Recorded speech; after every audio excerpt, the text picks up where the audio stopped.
안녕하세요. 오늘도 사연살롱을 찾아주셔서 감사합니다. 저는 사연을 좋아하는 60대 중반의 여성이랍니다. 저는 얼마 전까지 서울에서 살다가 고향으로 내려와서 평온한 날들을 보내고 있어요. 요즘 들어 자꾸 제가 살아온 날들이 떠올라 마음에 묻어뒀던 이야기를 하고 싶어서 서툴지만 글을 써보게 됐어요. 저는 지방의 작은 도시에서 자랐어요. 어릴 때 일찍 엄마가 돌아가셔서 아빠와 저, 그리고 남동생 이렇게 셋이 살았고요. 아빠는 큰 역이 있는 시내에서 자동차 정비 공장을 하셨어요. 동생은 어릴 때부터 서울 가고 싶다고 해서 중학생이 되자 바로 보냈죠. 저는 그런 거에 큰 욕심이 없어서 우리 동네에 있는 게 좋았어요. 하지만 아빠는 생각이 다르셨어요. 성미야, 사람이 살다 보면 어떤 일을 하게 될지 몰라. 능력을 길러야 돼. 아빠가 살아보니 그렇더라. 너도 성호처럼 미래를 준비하는 게 좋을 거다. 아빠가 부자는 아니어도 밀어줄 수 있는 만큼은 해줄게.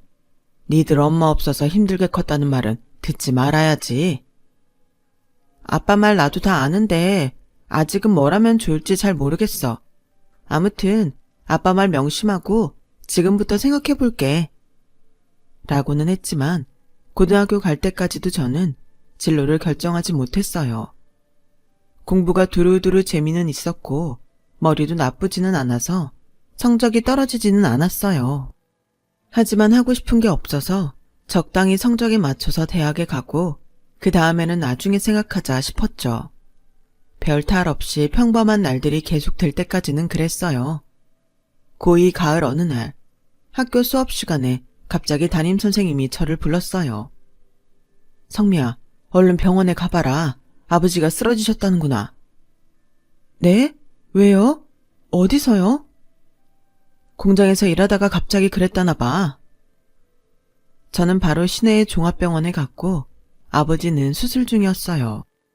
의사 말로는 심장에 문제가 생겼다는데 수술이 끝나봐야 안다고 하더군요. 저는 동생한테 연락을 하고 3시간이 넘는 시간을 혼자 대기실에서 아빠가 무사히 나오기만을 기다렸어요. 아빠는 다행히 수술이 잘 끝났고 앞으로 관리만 잘하면 된다고 했어요. 하지만 의사는 공장을 운영하는 건 힘에 부쳐서 힘들 거라며 모든 걸 놓고 푹 쉬어야 한다고 엄중하게 경고했어요. 우리 애들 앞으로 갈 길이 얼마나 창창한데요. 아빠가 돼서 손 놓고 보고만 있으라니. 말이 됩니까? 안 돼요. 저 일해야 돼요. 아버님, 그러다가 자식들 두고 먼저 가실 수도 있어요. 그게 자녀분들한테는 더 힘들 거예요. 결국 아빠는 정비공장을 정리하고 친구에게 넘기고 집에서 쉬게 됐어요. 아빠, 지금까지 열심히 일만 했잖아. 그래서 이제 쉬면서 몸 돌보라는 신호야. 의사 선생님 말대로 우리만 놓고 아빠까지 먼저 가버리면 우리는 어떡하라고. 걱정하지 마. 나도 살 길 있고 성호도 알아서 잘하고 있잖아. 아빠는 건강을 회복할 생각만 해. 저는 일을 그만두고도 우리 걱정하느라 제대로 쉬지 못하는 아빠를 안심시켰어요. 아빠가 우리를 위해 그동안 적금도 들어놓고 돈도 모아 놓으셨다는 건 알고 있었지만 무작정 그 돈을 쓰자고 할 마음은 없었어요. 저라도 집안의 보탬이 되고 동생도 마음 놓고 공부하게 해야겠다고 생각했어요. 저는 서울에 있는 전문대에 가기로 결심했고 다행히도 회계학과에 무난히 합격했어요. 아빠도 동생도 제가 경영적으로 공부하기를 원했는데 일하면서 공부하기에는 회계학과가 좋을 것 같았거든요. 그리고 친척의 소개를 받아서 서울의 한 중학교에서 행정실 아르바이트를 했죠. 말이 행정이지 저는 잡심부름만 했어요. 누구도 제게 일다운 일을 맡기지 않았죠. 그래도 저는 묵묵히 주어진 걸 해냈고 학교를 졸업할 때에는 회계사무소에 취직도 할 수 있었어요. 그리고 학교 행정실 일을 그만둘 때쯤 저는 그 학교 윤리선생님한테 뜻밖의 고백을 받았어요. 박성미 씨 마음에 들어서 언제 고백할 수 있나 계속 타이밍만 보고 있었거든요. 근데 이제 학교를 안 나온다고 하니 더는 기다릴 수가 없어서요. 저 박성미 씨 좋아합니다. 저랑 만나주세요. 아니, 선생님이 저 같은 행정보조가 어디가 좋다고요. 그리고 저 이제 대학 졸업해서 겨우 작은 회사에 들어가는데요. 선생님 정도면 얼마든지 더 좋은 조건 가진 사람 만날 수 있지 않아요? 좋은 조건이란 게 뭔데요? 제 마음에 들면 좋은 조건 아닌가요? 성미 씨도 저 싫은 거 아니죠? 저 좋다는 걸로 알고 있을게요. 그럼 우리 이번 주 일요일에 만나요. 22살이었던 저는 연애 경험도 없었고 일하고 공부만 하느라 미팅을 해본 적도 없었어요. 그러니 윤리 선생님이 남자답고 박력 있어 보였고 저의 배경을 보지 않는 사고방식의 마음을 빼앗겼어요. 저는 그렇게 저보다 10살 많은 사람과 첫 연애를 하고 결혼까지 하게 됐죠. 결혼하기까지 모든 게 다 좋지만은 않았어요. 시어머니는 저를 노골적으로 얕잡아 봤어요. 상견례 날에는 아빠와 동생도 우습게 여기는 게 보였어요. 어머, 난 니네 아버지 어디 노가다 하다가 밥 얻어 먹으러 온 사람인 줄 알았어. 하마터면 인사도 안 날 뻔했다. 동생은 서울 생활 오래 했다면서 촌티가 하나도 안 벗어졌네. 암만 인류대학에서 장학금을 받으면 뭐해? 사람이 세련미가 있어야지. 저는 그 자리에 있는 게 너무 수치스럽고 자존심이 상했는데 아빠와 동생은 저를 위해서 끝까지 아무 말 없이 자리를 지켰어요. 저와 동생이 자취방으로 가며 저는 속내를 털어놨어요. 아무래도 내가 잘못 생각한 것 같아. 이 결혼 하지 말까봐. 왜? 그 어머니가 말 그렇게 해서? 나이 든 사람들은 그럴 수 있어. 또 우리가 딸리는 건 사실이잖냐. 아빠는 그런 말 듣고도 어떻게 그렇게 태연하게 그래. 나는 진짜 자존심 상해서 미치는 줄 알았는데. 누나, 그런 것 때문에 좋은 사람 놓치지는 마. 누나가 좋아하는 사람하고 잘 살면 되잖아. 그걸 우리 때문에 포기하면 안 돼. 동생은 저보다 더 어른스럽게 제 마음을 위로해줬고 저는 그런 두 사람에게 너무 미안했죠. 다음날 만난 남편은 자기 엄마가 한 말에 대해 사과도 안 하더군요. 그래서 제가 서돈뗄 집안 사람들 면전에 대놓고 그런 말하면 어떡하냐. 그게 서울에서 나고 자란 사람들이냐며 한 소리 했어요. 우리 엄마 원래 솔직해서 그래. 거칠어 하는 거 제일 싫어하시거든. 대신 뒤끝도 없고 시원시원해. 노인네들이 다 그렇지 뭐. 남편이 아무렇지도 않게 생각하니 또 그런가 싶더라고요. 저희 아빠는 워낙 남들 상처 주지 않으려고 자동차 정비 공장을 하면서도 거친 직원들한테도 상냥하게 대하던 분이셨어요. 동생도 아빠를 닮아서 다정한 편이었고요. 그런 집안에서 자란 저는 이해가 가지 않았지만 그때 남편이 그렇다고 하니 그런가 보다 했어요. 혼수를 장만할 때도 저는 못 모르고 시어머니가 시키는 대로 준비를 했고 그러느라 모아뒀던 저금은 물론이고 아빠한테도 손을 벌려야 했어요. 아무리 시어머니라고 하지만 이렇게 명품만 해달라는 거 난 너무한 것 같아. 진짜 결혼식장 위약금 물고 다 물리고 싶어. 다른 집은 더한 것도 해간다더라. 아빠 친구들 보면 진짜 빚내서 딸 시집 보내고 그래. 이 정도는 그러려니 눈 감고 넘어가. 아빠는 제가 엄마 없이 결혼해서 제대로 해온 거 없다는 말을 들을까봐 뭐든 받아주고 다 해주셨어요. 그 당시만 해도 결혼이란 게 여자가 시댁에서 해오라는 대로 많이 해가던 때이긴 했지만 저는 은근히 반발심이 생기더라고요. 아빠는 저만 잘 살면 된다고 달래셨어요. 그렇게 반신반의하며 결혼을 했고 한 6개월 정도는 나름 잘 살았어요. 남편도 연애할 때처럼 저한테 잘해줬고 시어머니도 주말 아니면 저를 잘 부르지 않으셨죠. 그런데 저한테 자꾸 시댁 생활비를 달라고 하는 건 불편했어요. 안 그래도 저랑 남편이 매달 계좌로 돈을 보내드리는데 주말마다 저만 보면 돈이 모자란다며 우는 소리를 하는 거였어요. 너 내 친구 영희 알지? 니들 결혼식 때도 왔잖아. 걔 며느리가 이번에 백화점에 가서 밍크코트에 모자까지 세트로 맞춰줬다더라. 내가 그런 며느리 복은 없어도 우리 쓸 돈은 넉넉히 주는 복은 있어야 되지 않겠니? 나도 내 아들 어디서 빌어먹으며 키운 것도 아닌데. 어머니, 그 돈이면 지금 생활비로 쓰시는 돈보다 조금 적은 걸로 알고 있어요. 그 돈으로 친구분들 만나시고 여행 다니시는 데는 충분할 것 같은데요. 저희도 앞으로를 위해서 돈도 모아야 되는데 솔직히 좀 버거워요. 야, 내가 그 돈으로 놀러 다닌다고 누가 그러니? 민수가 그러디? 걔는 지 엄마를 이상한 사람 만드네. 근데 너도 말 그렇게 하는 거 아니지? 내가 니들 돈 모으지 말라고 하길 했니? 있는 데서 나 부끄럽지 않게 해달라는 거지? 얘가 가만 보면 사람 속물처럼 만들고 그러더라. 누가 들으면 내가 며느리 뜯어먹고 사는 줄 알겠다.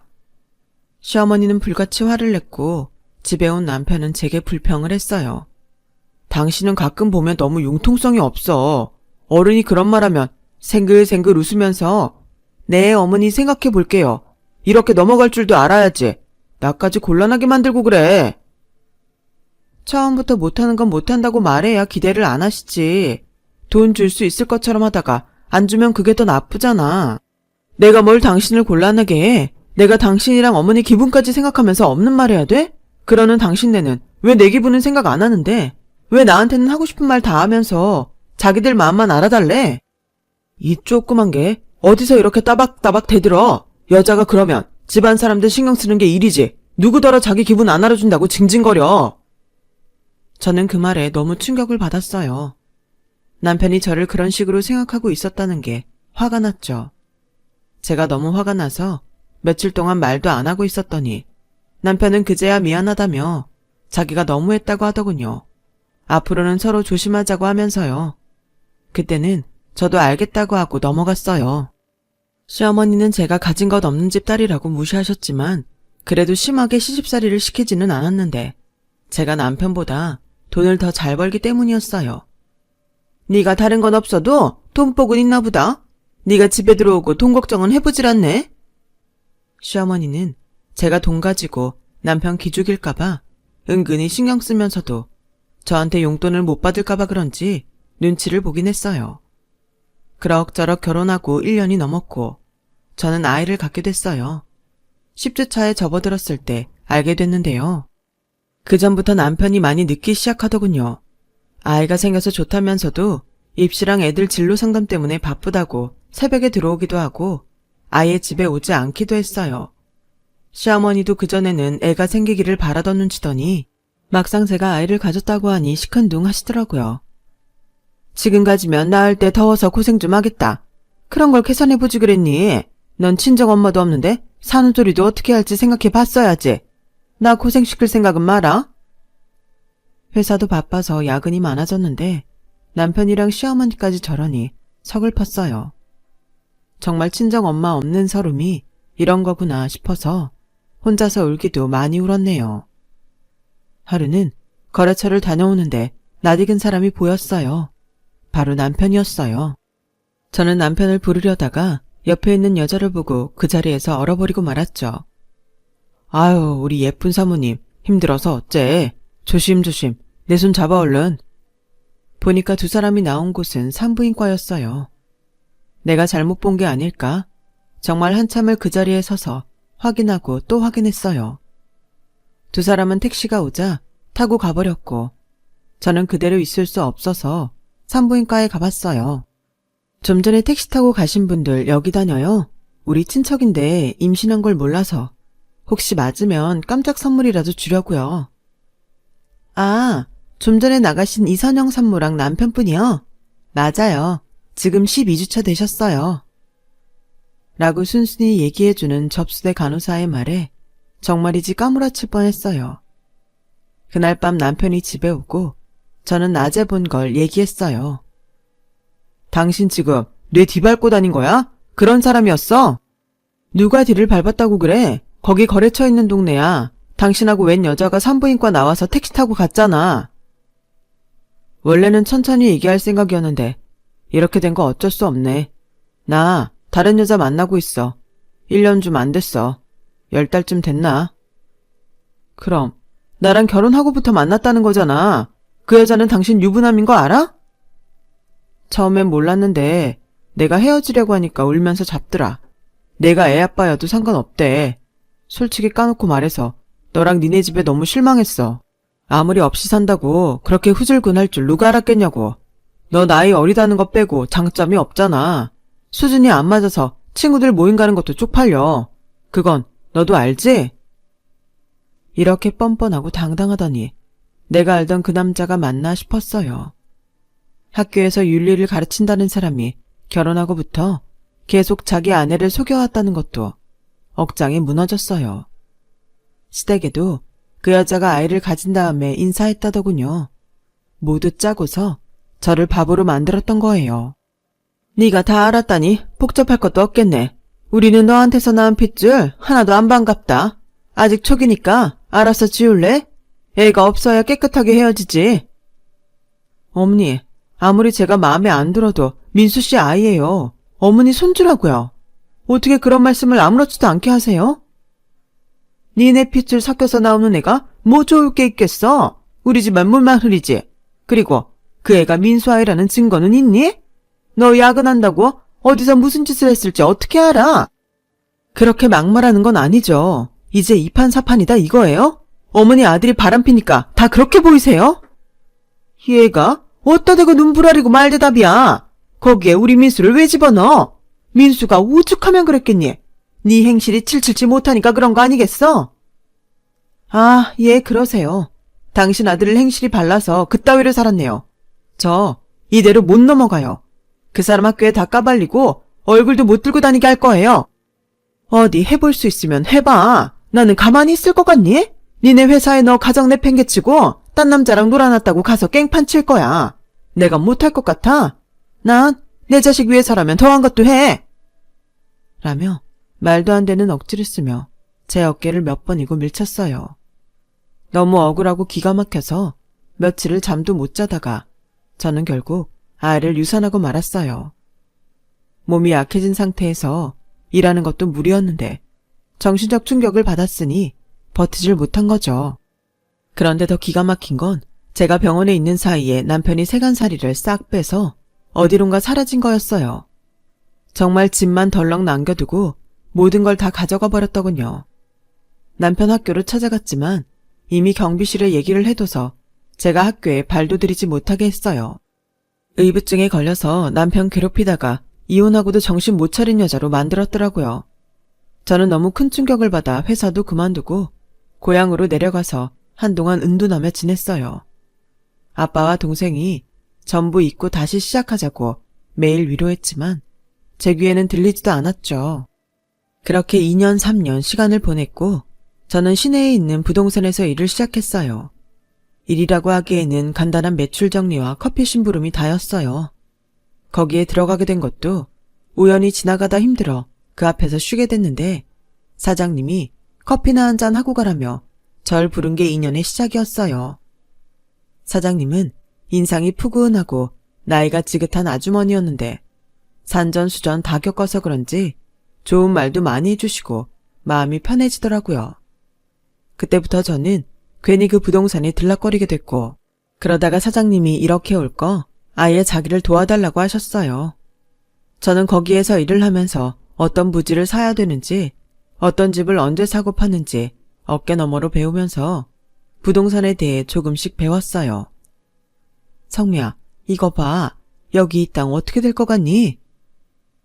입지를 보니까 앞으로 개발 가능성이 있을 것 같아요. 지금은 아무도 모를 테니 먼저 사두면 나중에 큰돈 벌겠는데요. 그랬지? 그럼 너도 살래? 내가 돈 빌려줄게. 저를요? 사장님, 갑자기 왜 그런 말씀을 하세요? 내가 너 쭉 봤는데 성실하고 싹싹하고 믿을만 하겠다 싶어서 그래. 착한 사람 주저앉아 있는데 어떻게 보고만 있어. 이렇게 세워줘야지. 내 돈은 여기 땅값 오르고 팔 때 줘도 되니까 한번 투자해봐. 라며 사장님은 저를 밀어주셨어요. 저는 이대로 인생을 끝낼 게 아니면 다시 도전해보자는 마음이 들었어요. 결국 사장님 제안을 받아들여서 사장님과 반반씩 그 땅을 샀죠. 그리고 몇 년 되지 않아 그 땅은 재개발 지역이 되었고 저와 사장님은 큰 돈을 벌게 됐어요. 사장님, 그때 빌려주신 돈이요. 정말 감사했어요. 사장님께 다 갚고도 얼마나 많이 남는지 몰라요. 이 은혜 잊지 않을게요. 네가 잘 살면 은혜 갚는 거야. 이제 그 돈으로 재산 불려봐. 저는 입지가 괜찮은 곳에 낡은 집들을 몇 채 사서 건물을 지어서 팔고 또 땅을 사서 되팔면서 재산을 불렸어요. 그리고 다시 서울로 올라가서 지하철이 들어올 예정인 지역에 땅을 샀죠. 그런 식으로 몇 번을 하다 보니 전에는 꿈도 꾸지 못할 돈을 벌었어요. 어느 날 사장님이 저를 부르셨어요. 성미야, 이제 앞으로 부동산 규제도 심해지고 전처럼 큰 돈은 벌지 못할 거야. 이제는 투자로 돌리고 천천히 살펴보면서 움직이는 게 좋을 거다. 사장님은 이미 서울에 있는 아들들이 투자회사를 세워서 거기에 큰 돈을 넣고 굴리고 있었어요. 저도 수익이 제일 좋은 건물 하나와 저와 아빠가 살 아파트만 남기고 전부 처분을 했고 괜찮은 사업에 투자를 하기 시작했어요. 고생 끝에 복이 온다고? 성미, 너를 보면 그 말이 딱 맞다. 이게 다 네가 노력한 덕분이지만 말이야. 맞아, 누나. 누나 정말 대단한 사람이야. 아니야. 이게 다 아빠랑 성우가 착하게 살아서 나까지 복을 받는 것 같아. 착한 끝은 있다는 게 이런 건가 봐. 저는 의대 공부를 마치고 의사 자격증을 딴 동생에게 강남 좋은 곳에 병원을 차려줬어요. 그러고 나니 제 할 일을 다 했다 싶더라고요. 그 무렵 저는 사장님의 소개로 한 남자를 만나고 있었어요. 남자라면 학을 뗐지만 아내를 병으로 먼저 보내고 혼자인 그 사람을 보니 어쩐지 마음이 쓰이고 자꾸 만나고 싶더라고요. 그 사람 성격이 조용하고 세심한 것도 마음에 들었어요. 결국 저와 남자는 재혼을 하기로 했고 결혼식 대신에 가족끼리 조촐하게 식사를 하기로 했어요. 강남의 한 호텔에서 저녁 식사를 하기로 한 날, 저는 오후에 근처에 있는 편집샵에 들러서 예약해 놓은 옷을 찾았어요. 그 옷을 입고 식사하러 가려는데 건물 청소를 하는 할머니가 제 구두에 구정물을 쏟는 게 아니겠어요? 바로 시어머니였어요. 예, 너 성미 아니니? 네가 이게 무슨 일이냐? 그 옷은 또 뭐고? 아니 세상에 사람이 죽으란 법은 없다고? 어쩜 이럴 때 너를 딱 만나니? 이 손 놓으세요. 이게 뭐하는 짓이에요? 저는 매몰차게 손을 뿌리치며 시어머니한테서 떨어졌어요. 무슨 짓이라니? 나 기억 못하겠어? 네 시어머니잖아. 예, 정말 잘 만났다. 우리 지금 다 거리에 나앉게 생겼어. 이렇게 다시 만난 게 다 하늘의 뜻이다. 하고 다니는 거 보니 아주 폈구나. 우리 어디 가서 자세히 얘기 좀 하자. 무슨 말 같지도 않은 소리야. 이봐요 할머니, 내가 댁하고 얘기를 왜 해요? 댁의 집이 나앉던 말던 그게 나랑 무슨 상관이야. 이러지 말고 내 구두값이나 물어내요. 상관이 없다니. 네 시댁이었잖아. 너 돈 좀 벌었다고 사람이 변한 거야? 이러면 못 쓴다 너. 사람이 그렇게 사는 거 아니야. 누가 할 소리를. 당신이야말로 그렇게 사는 거 아니에요. 우리 집 별 볼 일 없다고 멍청한 본처 쫓아내는 집안이 잘 될 리가 있어요? 결혼하고 한 달도 안 돼서 바람난 지 아들 감쌀 줄이나 알고 우리 집이 처진다고 오만 모욕을 다 하고 결국 아이까지 잃게 만들었잖아. 지금이라도 경찰서에 가볼까? 내가 당신들 망한 데에 더 톡톡히 보태봐? 라며 새겨 나오자 시어머니는 청소도구를 챙겨서 꽁무니가 빠져라 도망을 갔어요. 저는 좋은 날 액땜했다 치고 호텔로 갔고 식사를 마치고 남편과 같이 나왔어요. 성미야, 나야. 전 남편이 부르는 소리에 놀란 저는 저도 모르게 남편 뒤로 숨었어요. 당신 누군데 남의 아내 이름을 함부로 불러요? 저 사람 남편이었어요. 엄마가 여기로 갔다길래 지금까지 기다리고 있었어요. 성미야, 그러지 말고 나랑 얘기 좀 하자. 응? 여보, 나 저 인간하고 단 한마디도 하기 싫어. 저 인간이 바람피고 학교에 내가 의붓중이라고 거짓말까지 하고 다녀서 나 고개도 못 들고 다녔단 말이야. 성미야, 다 지난 일 가지고 쪼잔하게 왜 이래. 잘 살면 이렇게 변해도 되는 거야? 라며 전 남편은 끝까지 저를 몹쓸 여자로 만들더군요. 어디 그럼 변한 사람 맛 좀 볼래요? 여기요, 경찰 좀 불러주세요. 이 호텔은 수상한 사람을 막 내버려둬도 되는 거예요? 아까부터 말도 안 되는 소리 하면서 돈 내놓으라고 하는데 112 불러주세요. 제가 소리를 치자 호텔 직원들이 와서 남편을 양쪽에서 붙잡고 끌어냈어요. 성미야, 내가 잘못했어. 정말 미안해. 내가 죽을 죄를 지었어. 그 사람은 끌려나가면서 계속 소리쳤지만 저는 남편의 차를 타고 빠져나왔어요. 알고 보니 전 남편이 바람나서 결혼한 여자가 다른 남자랑 눈이 맞아서 아이도 내팽개치고 집안 돈을 다 들고 도망갔다더라고요. 자기가 진 빚까지 시댁한테 다 떠넘기고요. 인과응보라는 게 정말 있더라니까요. 시어머니는 그 건물 청소부도 못하고 쫓겨났고 전 남편도 다시는 저한테 접근하지 못하게 법원에서 접근 명령을 받아냈어요. 그 이후로도 두 사람은 어디서 어떻게 사는지 저도 모르고요. 소문을 듣자하니 전 남편은 학교에서도 잘려서 배를 탔다고 하더군요. 시댁은 살 데가 없어서 여기저기 전전한다더라고요. 그게 벌써 20년쯤 전이네요. 저희 부부는 그동안의 사업과 일을 모두 접고 제 고향으로 와서 별장을 짓고 한가롭게 살고 있어요. 둘 사이에 아이는 없지만 친구처럼 서로 의지하면서 살고 있답니다. 이런 인연을 만나려고 그 고생을 했던 것 같아요. 제 이야기는 여기까지예요. 들어주신 분들 모두 좋은 일 많이 하면서 사셨으면 좋겠어요. 자기가 베푼 일은 꼭 돌아오는 것 같아요. 착하게 살면 좋은 끝은 있답니다. 그럼 모두 건강하세요. 감사합니다. 여러분, 사연 댓글에 응원과 현명한 조언 부탁드려요. 좋아요와 구독은 저에게 큰 힘이 됩니다. 오늘도 좋은 일 가득하세요.